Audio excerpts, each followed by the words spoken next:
September 14, 1945. A detention facility near Nottingham, England. The knock came at dawn. Not the violent pounding they had been trained to expect, but a firm, measured tapping. 3 strikes against the wooden barracks door. Inside, 23 women froze. Some dropped the torn blankets they had been clutching. Others reached instinctively for each other's hands. The youngest, a girl named Greta, who had turned 19 somewhere over the Atlantic, pressed herself against the far wall and began to whisper the only prayer she could recall from childhood. They knew what men did to captured women. They had been told since they were children in the Bund Deutscher Madel, told in whispers, in cautionary stories, in the careful way their mothers fell silent when certain topics arose. And they had seen it, too. In the frantic final days, women dragged from shelters in Berlin.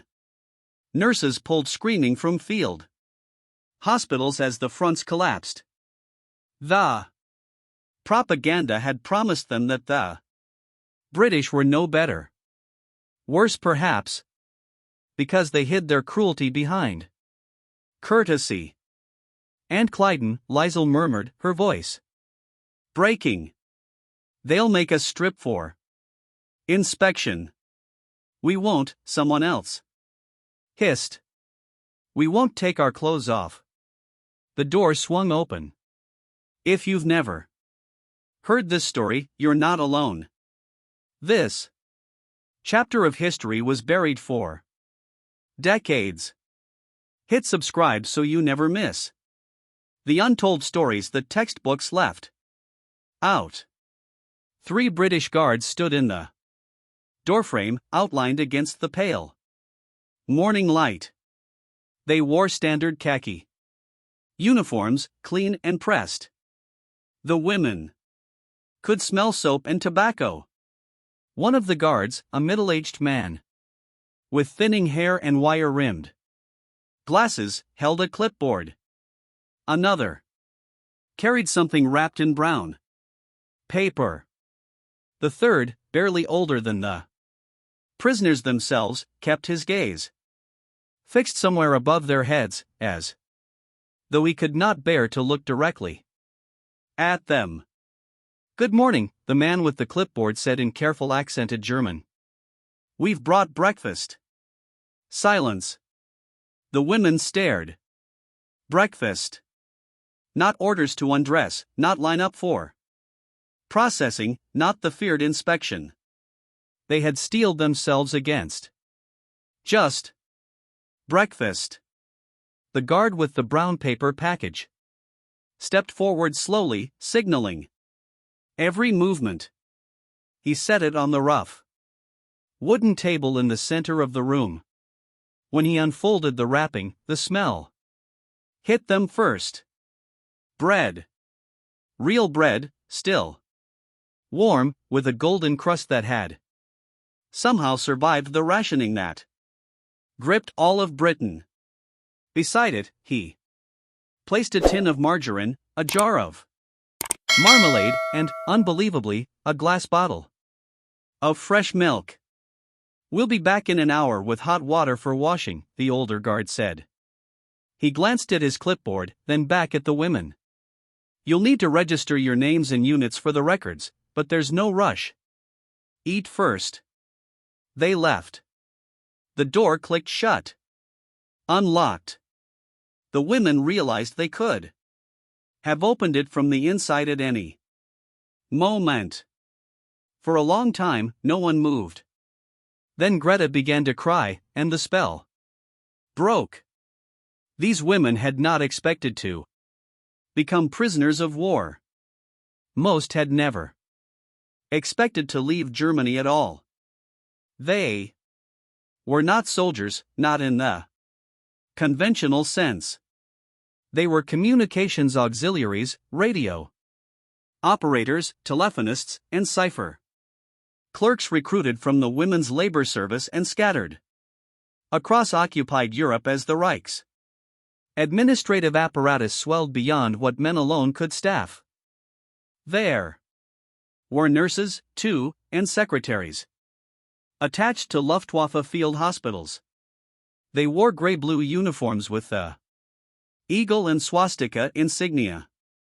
They had been taught to march, to salute, to file reports in triplicate. They had been told they were essential to the war effort, the invisible backbone that kept armies fed, supplied, and connected across thousands of miles. And when the Reich collapsed in the spring of 1945, they had been told nothing at all. Liesl Hartmann, 24, had worked the radio desk at a signal station in Schleswig-Holstein. She had spent her days transcribing weather reports and supply requisitions in a cramped room that smelled of machine oil and stale coffee. When British troops arrived on May 6, 2 days before the official surrender, she and 14 other women had simply stood up from their desks, hands raised, and waited. No firefight, no dramatic last stand, just the quiet surrender of people who understood the war was over. Margaret Fisher, 31, had been a surgical nurse in a field hospital outside Hamburg. She had amputated gangrenous limbs by candle light, held boys' hands while they died of sepsis, and learned to sleep through the sound of shells. When the fighting stopped, she had walked out into the hospital courtyard, still wearing her blood-spattered apron, and asked the first British medical officer she saw if she could continue working. He had said no.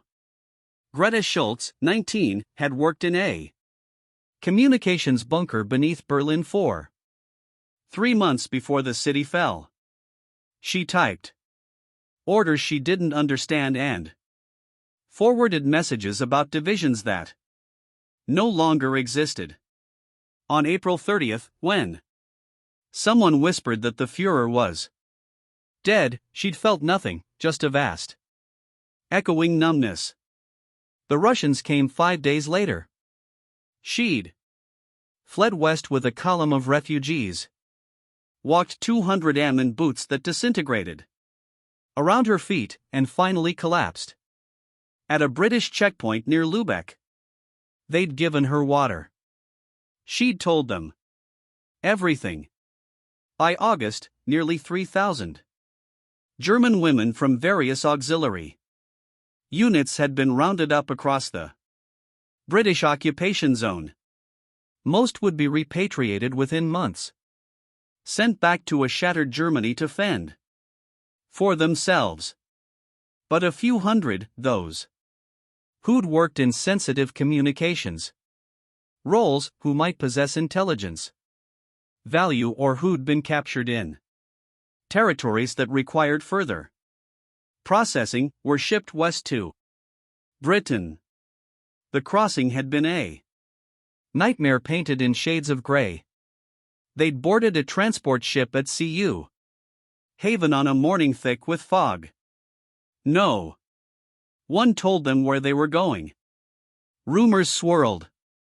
America, Canada, England, Scotland, or perhaps just the bottom of the North Sea, a convenient solution to the problem of what to do with women who'd served the enemy. They were herded below deck into a cargo hold that still smelled of the ammunition crates it had carried on the voyage east. 200 women packed into a space meant for freight. The air grew thick and hot. Someone vomited, then someone else. Soon the smell was unbearable. I thought we'd drown, Liesl would write years later. Or suffocate. Either way, I couldn't imagine arriving anywhere alive. But they didn't drown.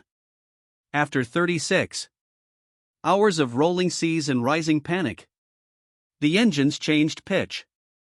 The ship slowed through the gaps in the deck. Above, they heard gulls, the first birds they'd heard in days. Then voices in English, sharp and efficient, calling out numbers and coordinates.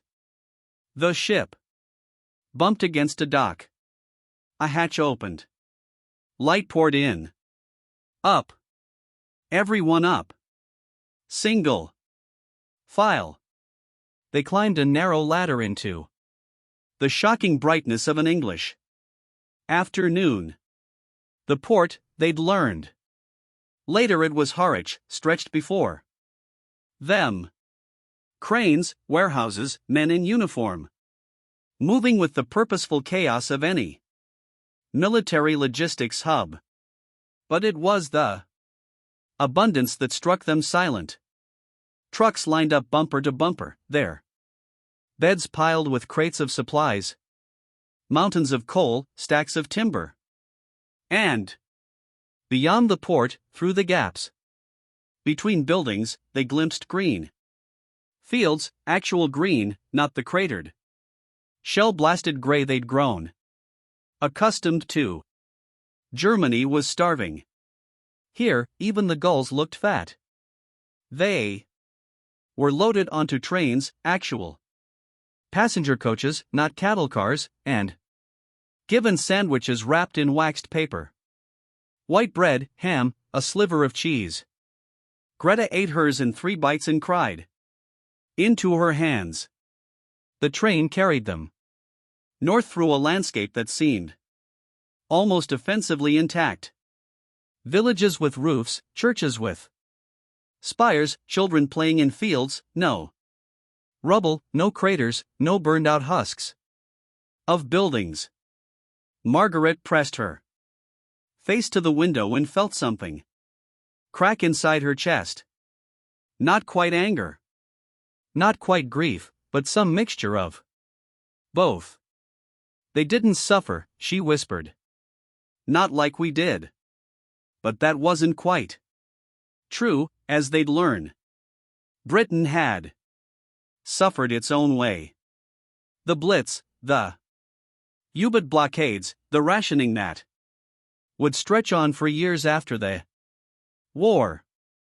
The difference was that Britain had survived with its infrastructure largely intact. Germany had been ground to dust. They arrived at the detention facility near Nottingham as the sun set.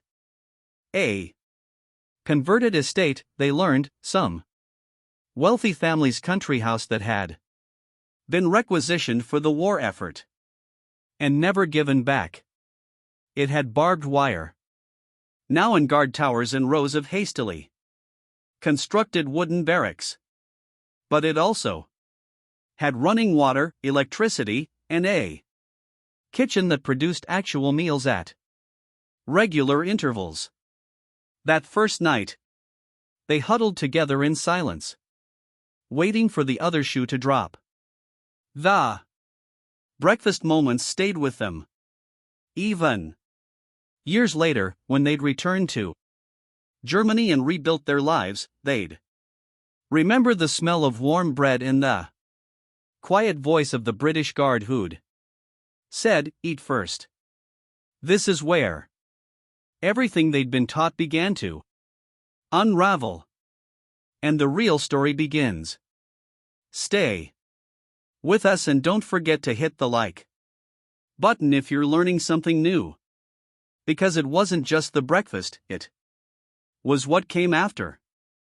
That first afternoon, a woman in a red cross uniform arrived, British, middle-aged, with tired eyes and a gentle manner. Through a translator, she explained that they'd each receive a medical examination, voluntary, she emphasized they could refuse, but it was recommended, given the conditions they'd endured during transport. The women exchanged glances, a medical Examination. They knew what that meant. Or thought they did. The euphemisms for violation were well rehearsed. I'll go. First, Margaret said quietly. She was the oldest, the one who'd seen the most. If it was going to be bad, better she face it and warn the others. The examination room was clean, almost clinical. A female doctor, also British, also middle-aged, gestured for Margaret to sit. There was no examination table. Just a chair. The doctor checked her pulse, listened to her lungs, looked in her throat. She noted some malnutrition, mild dehydration, the early signs of a respiratory infection. She prescribed rest, extra rations, and penicillin. That miracle drug they'd only heard whispers about. You didn't have to do that, Greta said. Stricken. No, Mrs. Davies agreed. But someone did it for my boys when they were stationed abroad. Seemed right to pass it on. In December, the camp administration organized a Christmas celebration. Nothing elaborate. Some evergreen branches, a few handmade decorations, carols sung in a mixture of German and English. The guards brought extra coal for the stoves. Someone produced a handful of chocolate bars, American from a care package, and distributed them among the prisoners. Margaret held hers for a long time before unwrapping it. She'd forgotten what chocolate tasted like. When she finally bit into it, the sweetness was so overwhelming, she had to sit down. We were supposed to hate them, Anna said that night. They made it so easy to hate them, and now they make it impossible, Liesl finished. The truth was settling in heavy and undeniable. They'd been wrong. Not just about the British, but about everything. The ideology that had promised them greatness had delivered only ruin. The propaganda that had warned them about enemy savagery had been projection, a description of what Germany had done, reflected back as accusation, and the men who told them these lies were either dead or in hiding, leaving them to pick through the rubble of their beliefs alone. Repatriation began in the early spring of 1946. They were processed in groups, given documents, a small amount of money, and transport back to Germany. Many of them didn't want to go. Britain, even in its rationed austerity, was safer than Germany, where starvation and chaos still reigned. But they had no choice. They were German nationals. They belonged in Germany, whether they wanted to or not. Margareta returned to Hamburg to find her neighborhood unrecognizable. The hospital where she trained was a crater. Her family's apartment building was half collapsed. She moved in with her sister, who'd survived by black market trading and didn't want to hear about Margareta's cozy imprisonment in England. Liesl went back to Schleswig-Holstein and found her parents' house occupied by refugees from the East. She didn't argue. Where else were they supposed to go? She found work as a translator for the British occupation authorities, the only job available to someone with her skills. Her former neighbors called her a collaborator. She ignored them. Greta, the youngest, struggled the most. She'd lost her entire family in the final days of the war. She had no home to return to, no one waiting for her. She drifted through the occupation zones, taking odd jobs, sleeping in refugee centers. 4 years, she told no one about her time in Britain. It felt too strange, too at odds with the suffering around her. But they wrote letters. Slowly, carefully, they found each other again. A network of women who'd shared the same transformative experience and couldn't quite explain it to anyone else. In 1953, Margaret organized the first reunion. 8 of them came, meeting in a cafe in Hanover. They talked late into the night, comparing memories, filling in gaps. "Do you ever think about Mrs. Davies?" Greta asked. "All the time," Margaret admitted. "I wrote to her once. Sent it to the camp, hoping they'd forward it, never heard back. I think about Thomas," Liesl said. "Wonder if he made it home to his farm." They'd all carried pieces of that winter with them. Small kindnesses that had cracked their certainty, moments of humanity that had forced them to rebuild their understanding of the world. Some had embraced it, using their experience as a foundation for new beliefs. Others had buried it, finding it too painful to reconcile with their loyalty to Germany. But none of them had forgotten.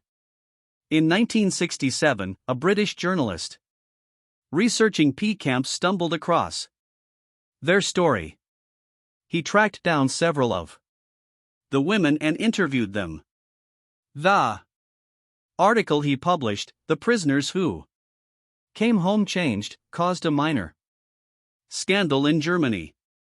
Critics accused the women of exaggerating British kindness to flatter their former captives. Defenders argued that their testimony was valuable precisely because it was unexpected. Liesl, by then a grandmother living in Kiel, wrote a letter to the editor. It was published in full. "I don't expect anyone to believe that our imprisonment was pleasant. It wasn't. We were frightened, displaced, uncertain of our futures. But the British did not abuse us. They did not torture us. They did not violate us. They treated us as human beings even though we were the enemy. This shocked us because we'd been taught they would do the opposite. That shock, that moment when expectation collided with reality, changed us. It forced us to question everything we'd been told, everything we'd believed. For some of us, that questioning led to new understanding. For others, it led to despair. But I think it was necessary. Germany had to confront its lies. And we had to confront ours. The British didn't set out to teach us anything. They just behaved with basic decency. That it seemed revolutionary to us tells you everything you need to know about what we'd become. The knock came at dawn. They'd braced themselves for cruelty and received bread instead. That single moment, that reversal rippled outward through decades, shaping how 23 women understood the war, their country, and themselves. This is one of thousands of untold stories from World War II. Stories that challenge what we think we know about heroes and enemies, about propaganda and truth. Subscribe to make sure you never miss these hidden chapters of history.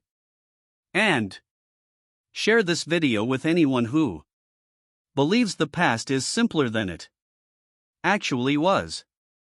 History remembers the big battles, the famous leaders, the turning points that shifted the course of nations. But history is also made in smaller moments. A guard who brings bread instead of violence. A cook who surrenders her sugar ration. A young soldier who shares photographs of his dog. These moments don't win wars, but they win something else. The slow, difficult work of rebuilding common humanity from the ruins of ideology. The women who'd screamed at that knock in September 1945 spent the rest of their lives processing what came after. Some became advocates for reconciliation. Others retreated into silence. A few never stopped grieving for the Germany they'd believed in, even as they acknowledged the Germany that had actually existed. But all of them carried the memory of that morning. The moment when fear met kindness, when expectation shattered against reality, when the knock on the door brought not violation but breakfast. And in that moment, small, unremarkable, buried in the footnotes of history, everything changed. What happened in that barracks near Nottingham wasn't unique.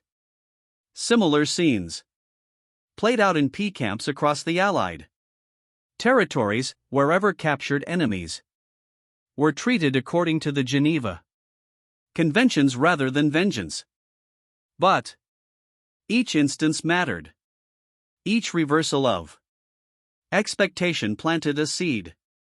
Some of those seeds grew into broader understanding, others withered, but they were planted nonetheless. Germany spent decades after the war grappling with its past, confronting the lies it had told itself, excavating the truth from beneath layers of propaganda. That reckoning didn't begin in courtrooms or parliaments. It began in moments like these, in the cognitive dissonance of prisoners who had expected brutality and received bread, in the gradual collapse of certainty, in the painful rebuilding of morality from first principles. The British guards who knocked on that door probably never thought about it again. It was routine for them. Just another morning, another group of prisoners, another meal delivered. But for the 23 women inside, it was the start of everything. The start of doubt, of comprehension, of the long journey back to a humanity they had been taught to forsake. 79 years later, most of those women are gone. Margaret died in 1998, Liesl in 2003, Greta in 2011. Their children and grandchildren carry fragments of their stories, sometimes uncertain what to do with them. How do you inherit the memory of a moment that unraveled everything your grandmother believed? But the story persists because it must, because the knock on the door keeps coming in different forms, in different conflicts. Wherever ideology tries to portray the enemy as inhuman. And the answer to that knock, whether it brings violence or breakfast, vengeance or mercy, still shapes the world we awaken to. They had shouted, "We won't take our clothes off." Braced for violation, certain of cruelty, prepared to resist the only way they knew how. Instead, they received bread. And that changed everything.